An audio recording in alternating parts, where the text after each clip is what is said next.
एक खूबसूरत बगीचा दिखाई देता है जहाँ ढेर सारी लाल चिड़िया हवा में उड़ रही थी।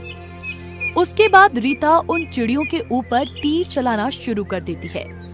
तभी रीता के तीर से घायल होकर एक चिड़िया जमीन पर गिर जाती है। उस घायल चिड़िया को देखकर रीता खुश हो जाती है और फौरन उसे उठाकर खा लेती है।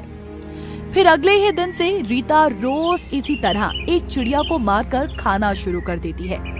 देखते ही देखते 1 महीना बीत जाता है।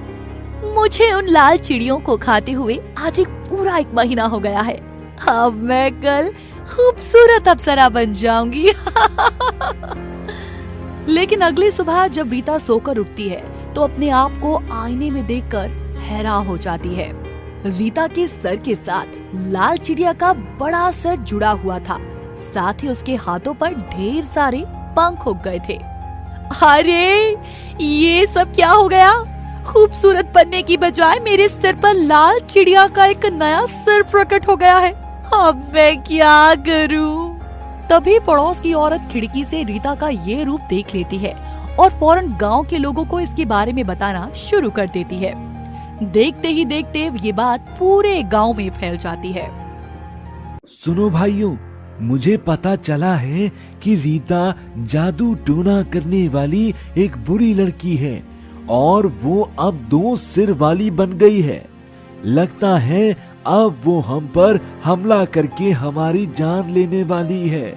इससे पहले कि गांव में कोई अनहोनी हो जाए, हमें उस दुष्ट लड़की को मार कर खत्म कर देना चाहिए।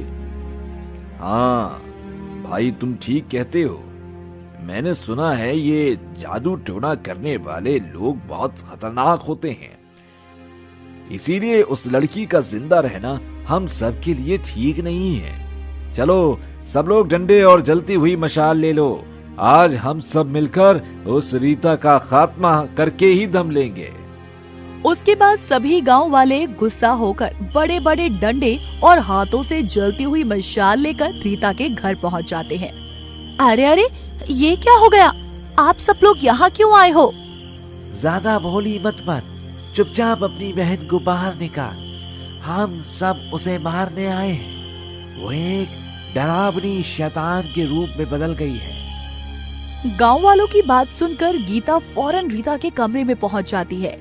रीता के शरीर में चिड़िया का सर देखकर गीता के होश उड़ जाते हैं। उसके बाद रीता रोते हुए गीता को सब कुछ बता देती है कि किस तरह खूबसूरत बनने के लालच में उसकी ये हालत हो गई। उसके बाद गीता गांव वालों के सामने जाकर उन्हें समझाने की कोशिश करती है, लेकिन गांव वाले गीता की एक नहीं सुनते। देखिए, मैं इस तरह अपनी आंखों के सामने अपनी बहन को मरते नहीं देख सकती। अगर आप लोग इससे नफरत करते हो तो मैं इसे लेकर हमेशा के लिए इस गांव से दूर चली जाऊंगी। गांव वाले गीता की बात मान लेते हैं। उसके बाद गीता रीता के साथ उस गांव को छोड़ देती है। रीता, तुम्हें दुखी होने की जरूरत नहीं, मैं सब कुछ ठीक कर दूंगी। पास वाले गांव में एक अच्छी जादूगरनी रहती है, हमें उसके पास चलना चाहिए, वो जरूर हमारी मदद करेगी। फिर दोनों बहनें उस जादूगरनी के घर पहुंच जाती हैं और उसे सारी बात बता देती हैं। रीता की हालत देखकर जादूगरनी को उस पर बहुत तरस आता है। उसके बाद जादूगरनी रीता को खौलते हुए तेल की कढ़ाई में बैठने के लिए कहती है। नहीं नहीं, मुझे बहुत डर लग रहा है। मेरा यकीन कर बेटी, तुझे कुछ नहीं होगा। फिर जादूगरनी की बात पर विश्वास करके रीता उस खौलते हुए तेल की कढ़ाई में जाकर बैठ जाती है। फिर अगले ही पल रीता के शरीर में मौजूद सारे पंखों के साथ साथ चिड़िया का सर जलने लगता है और देखते ही देखते वो सर जलकर पूरी तरह से गायब हो जाता है।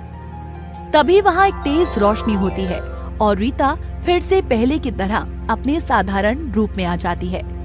उस दिन के बाद से रीता पूरी तरह सुधर जाती है और साथ ही उसके सर से खूबसूरत बनने का भूत भी उतर जाता है। इसके बाद दोनों बहनों के बीच सारे मनमुटाव दूर हो जाते हैं और वो दोनों साथ मिलकर हंसी खुशी अपनी जिंदगी जीने लगती हैं। दोस्तों, आप हमारे चैनल को जरूर सब्सक्राइब करें